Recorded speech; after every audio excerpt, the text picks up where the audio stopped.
it's Karen with the Rugger's Edge with another installment of Rugger's Edge TV. I'm really excited today. I have a very special guest. I have Josie Ziluca with me today to talk about a ton of stuff. But first, I'm going to just kind of give you a little bit of background. I'm sure Josie can hop in and tell us a little bit more. But the main thing I wanted to bring her on was just to give us a little bit of an update on the ARPTC developments for high school women. She's currently the ARPTC High School Residency Program. She's the head coach. She also is a coach with High School Americans 7s and 15s. She's also with Atlantis Elite Girls. She's a coach as well as the director of the entire girls program. She's also, I know this is just an endless list of all these awesome things you're associated with, Princeton University women's rugby coach, and also a player with San Diego Surfers, and most recently played with the U.S. women at the Touch World Cup. So, you know, definitely a lot of stuff on your resume as a player and then also as a coach. So I'm excited for you to be here. So thanks for taking the time today. Yeah, so I think I'll just kind of hop in and we'll kind of get this conversation going. So Josie, I mean, one of the things when I reached out to ARPTC and Jules in the beginning a couple months ago was really just to get an update on how things went last year, how things are looking to develop this year, you know, maybe any updates or developments. Yeah, well, first off, Karen, thanks for having me on here. I really appreciate the opportunity to work with you. Yeah, I think there has been, you know, last year being the debut of the program, and it kind of having its culmination event Utah with the North American Invitational.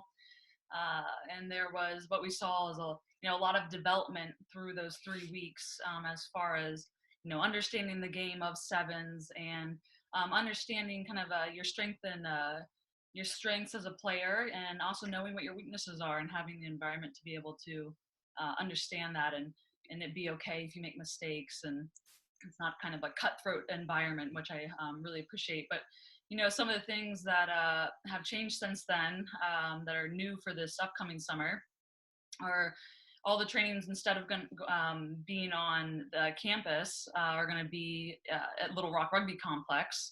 So this is where the ARPTC women, senior women, they practice and train. So all of our strength and conditioning sessions, all of our skills sessions will be there. So instead of on a hot turf field, which was some of the feedback that we had gotten. So, you know, part of this is, you know, the program itself, understanding, you know, where our weaknesses and strengths are, and always, you know, trying to adapt. So that's one of the things. And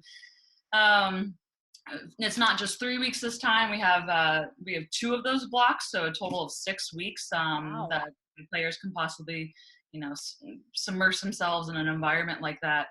And in between that, for that first week group, so the June camp, that culmination event would be Falcons Sevens, which is a new tournament that, you know, Jules is concocting, but really geared towards our top tier players and our development players, and really, you know, having an avenue for them to compete and to play.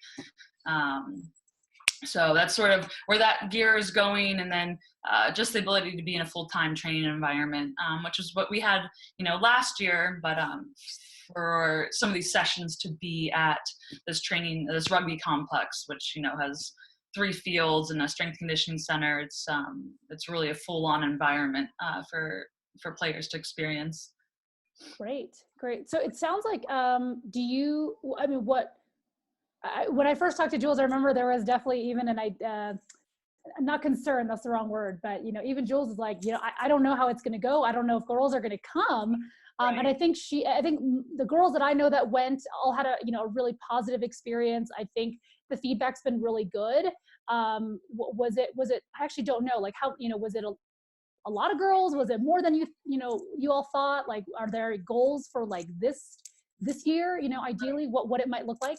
Yeah, and I know, you know, Jules really was like, let's just put it out there and see what happens. And, you know, I'm in favor of that. I think the sort of build it and they'll come idea. But no, we did. We had a decent amount of girls, you know, always around, you know, 30 players, and to be able to, you know, amongst, you know, the heat of Arkansas and being on turf, which we're now making adjustments, but even through all of that, I mean, just the mindset of the group of just, hey, we're going to go out and try it. So for them having that attitude made the whole program excel. And it also helped that we had support with the mental skills aspects, which sometimes you don't really see in some camps. So having someone that's very versed in that realm to be able to apply some of these principles to your play, and not just maybe in the workplace, which maybe they'll see later on, the power of rugby. But no, it was, when we went to Utah, it was, at that point I was with Atlantis, and I will touch on that we had the ability to have players go through the ARPTC high school program, and then at the end they weren't tied down to ARPTC, which I think is really important, to be able to go to any other team, that no player should feel strapped down to a team, that there are a plethora of coaches out there that players should experience. So for Jules to outrightly say that and, be able to allow that to happen, I think was really important. So that way you're still getting players from all over the place, which last year we had players fairly local to the South. But then we did have some players, we had some foreign students come from Asia, and then we had a couple players from other parts of the U.S., but it was kind of local, and I'd like to see this branch out a bit more, and I think for this coming summer that is going to be happening. Yeah. Can you touch on a little bit, there's obviously lots and lots of high school camps that are developing, right? I think there's definitely a lot hosted at colleges and those sorts of things. I mean, if you had to say you touched on one part, obviously the mental skills part, is there anything you think is really unique to the ARPTC camp environment, or the things that they're going to go through that are different than some of the other camps that are being offered? Yeah, I think from a kind of base standpoint, just the length of time that you really you're there. I mean, you're in this environment, 24/7, although we have programmed, self-care periods and, taking time for yourself, and whether that's over the summer studies or, whatever that your time calls for, it's programmed in there for you to, be able to do that. And I think the knowledge base that we have some really strong coaches that are going to be down there this summer, along with sort of on the side note is there's coach development happening. So just sort of this kind of cerebral plethora of coaches and coach minds, which I think is important to have amongst these camps, and as long as it's programmed correctly, and that it seems like that all the steps are being put in place for that to happen this summer.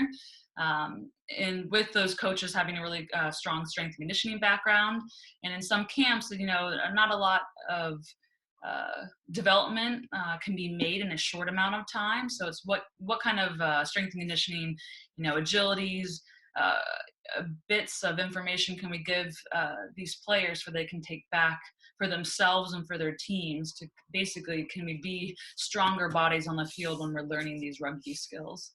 Okay, great. So let me talk a little bit, and this can be kind of related to your role with high school All-Americans, with Atlantis, with Princeton, with any of those, but, for the young players. So you obviously get a chance to see, lots and lots of young players all the time, ranging from, I think you mentioned to me, this will be the first year Atlantis is going to have a U14 squad, which is amazing. So maybe we'll talk, maybe share a little bit about that and how players can be considered for that.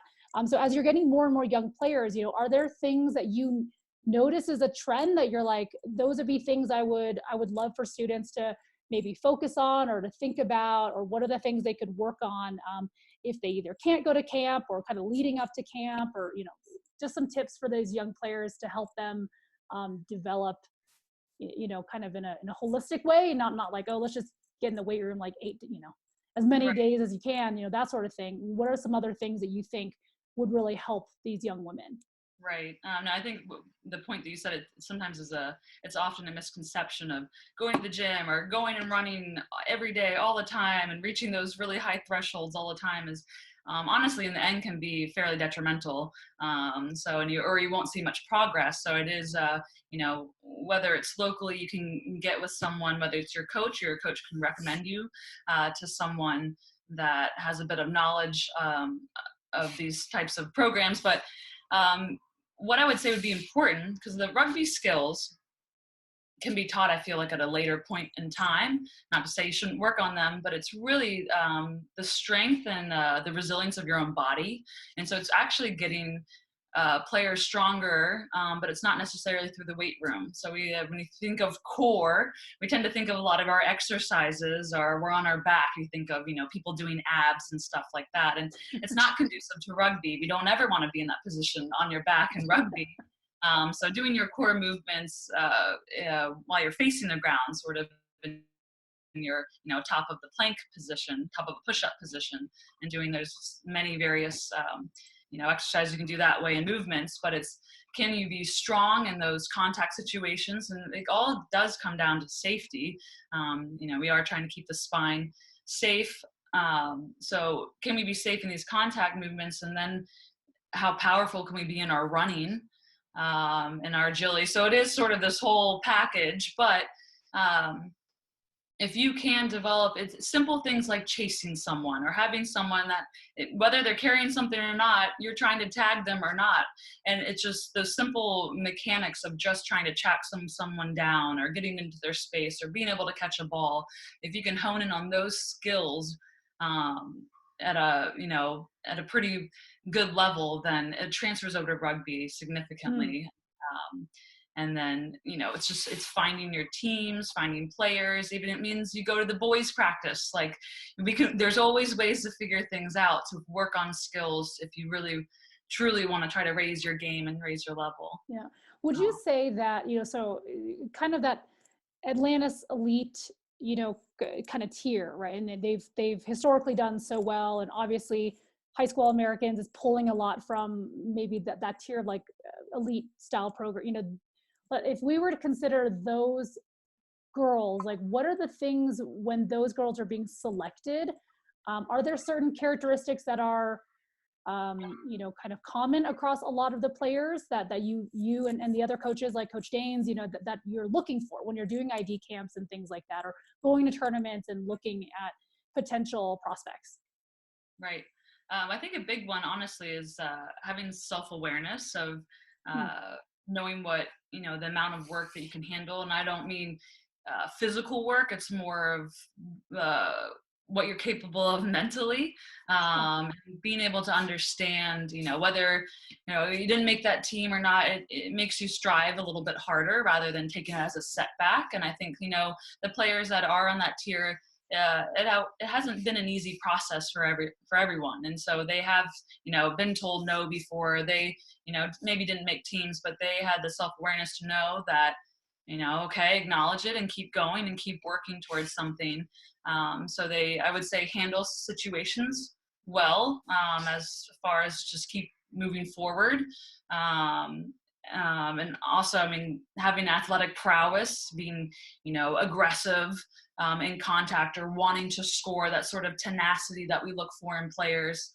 And as well as we want you to be structurally sound. If you look like you're going to be unsafe in contact or in a scrum, whatever that might be, it's okay. You might not, this might not happen now. You have to keep working on sort of skill. So I love that, because I certainly have had on the boys and the girls side, they go to different camps or they go to different, kind of, not combines, that's the wrong word, but kind of like different, kind of group camp type things, and the players do get feedback.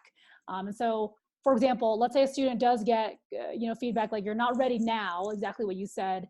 How would you encourage them to, I'm kind of leading you on this question, but like, how would you, kind of encourage them to continue down the path, right? And not to give up, because I think, unfortunately, a lot of players I see, they get that one negative feedback or something and they go, oh, okay, well then that's it.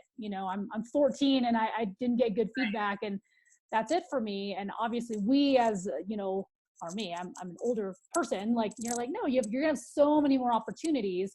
What advice would you give to someone who's recently received some feedback that maybe you're selected right now, what are the next steps? Right. I think first off, be thankful for the feedback that you're getting something and to really work with it and not just write it off. And, I think you think about it, to me, we're too concerned with outcomes sometimes. When we think about it, think of it in a sense of an artist. If they see this production of their work, okay, it's displayed, all we see is the final piece, but we don't think of the whole entire process that led to that.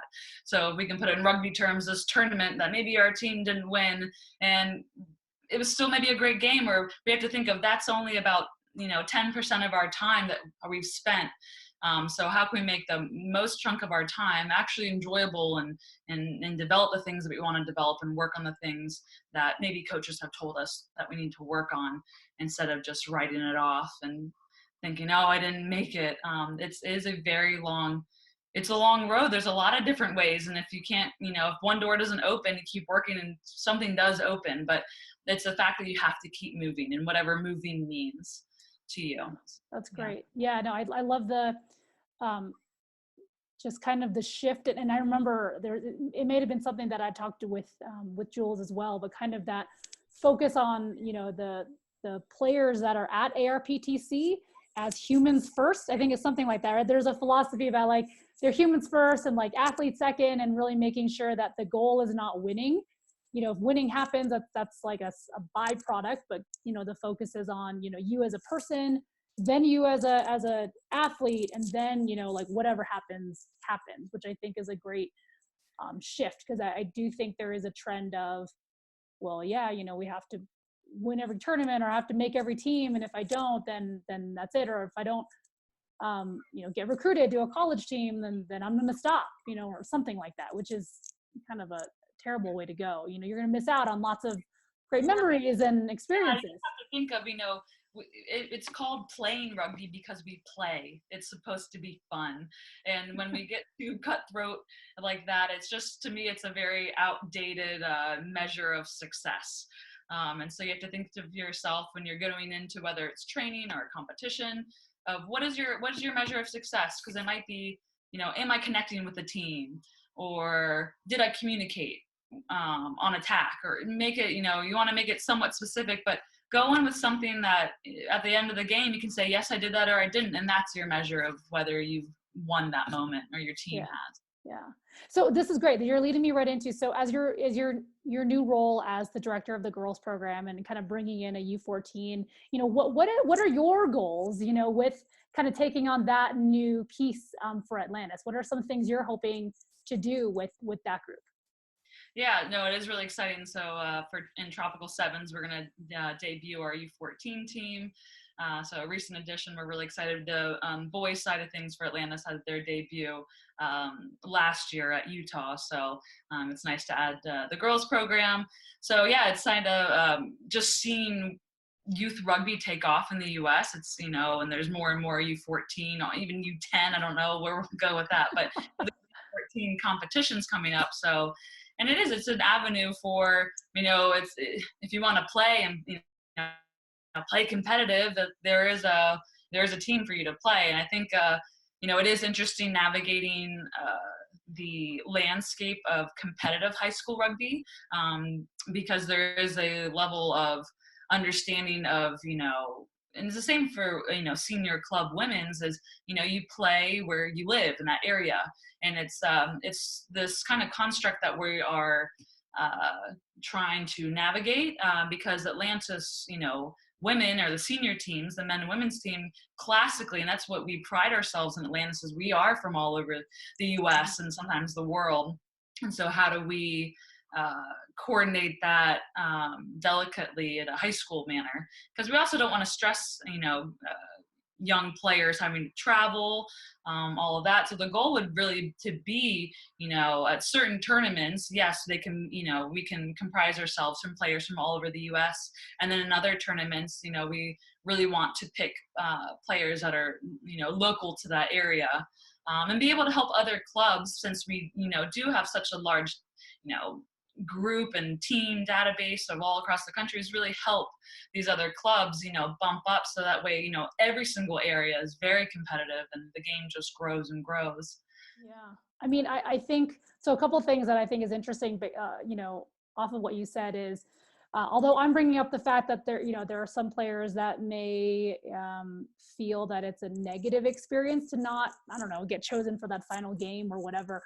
As personally, I think sometimes it's actually a positive. You know, I think some players, they need to have a bit of a reality check about, you know, you're the best player from this region, and now you come together with some of the other really amazing players, and you realize, oh, actually, here's some more skills I need to work on if I want to make that game or that squad for next year or the next tournament, right? Like what works for me in my region, this, you know, let me just crash up the ball, you know, 1-on-3 in sevens in my region doesn't work when you're playing a team from an elite team from Canada or an elite team from so-and-so, right? So for them to kind of have that reality check is really good too. So even if they lose, even if they don't play, hopefully that they walk, you know, kind of step back and realize that is exactly what you said. It's a learning opportunity for them, and to walk away with, you know, I did, you know, I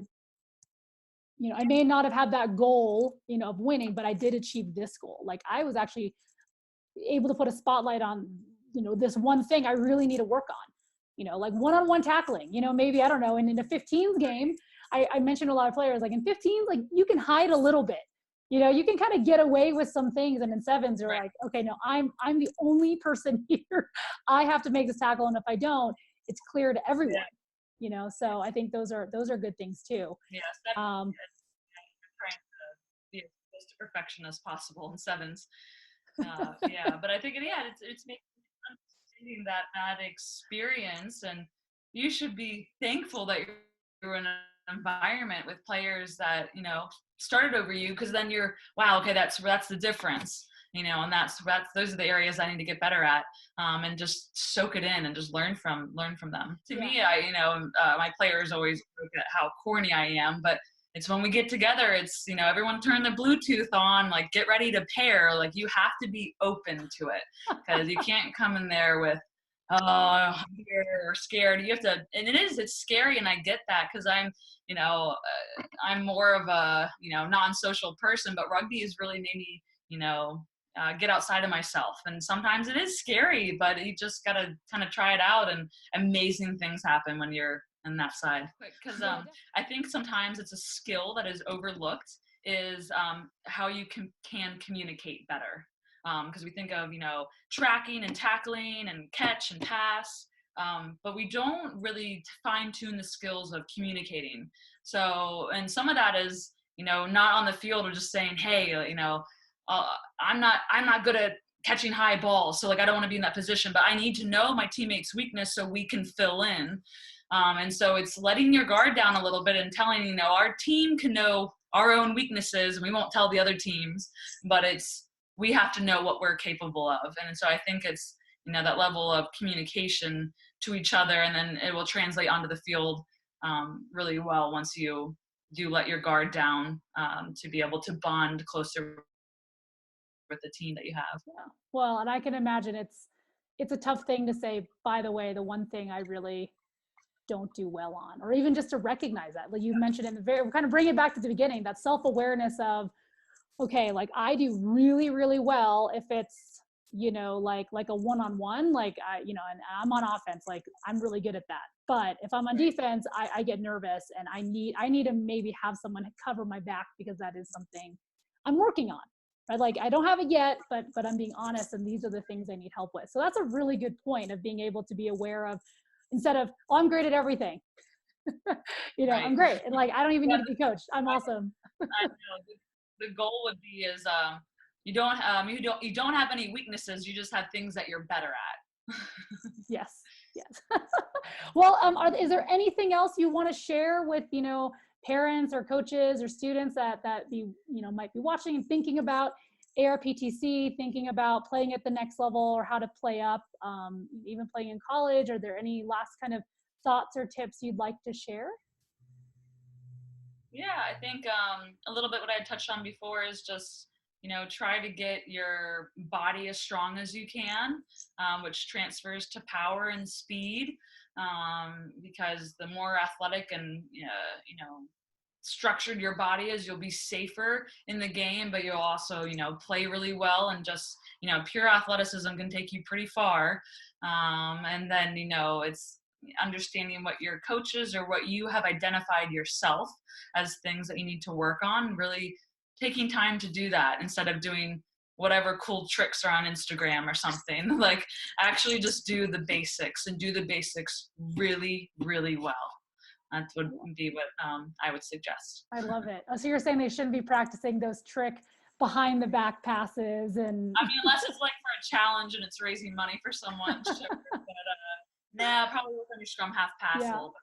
Wonderful. Well, so if you're interested in finding out more about the ARPTC program, about Atlantis, about High School Americans, about Princeton, I will include all that information in the section below. And Josie, thank you again so much for your time, and I hope you have a great rest of your day.